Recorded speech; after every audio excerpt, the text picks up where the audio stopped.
كان يوم راس السنه حوالي الساعه 12 و16 12 و17 دقيقه. واقف بأمن المول بطولي، لقيت 8 من نوع الانسان معرفتش اقلبص دماغي منهم. شفت في عينيهم السرقه، قبلت عليهم قلت لهم معاكم مؤمن هولندا بس الدنيا معندة.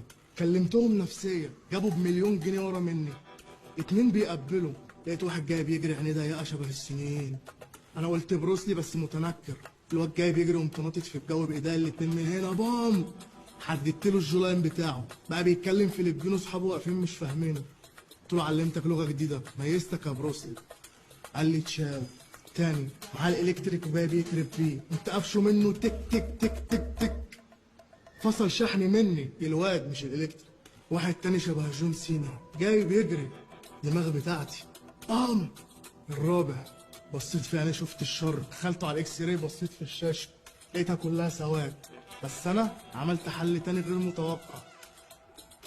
قريت على آية الكرسي، قال لي استأذنك اصلي العشاء وارجع لك انا تبت. انا مصدقه، مستحيل يكون الف كل ده واحنا واقفين.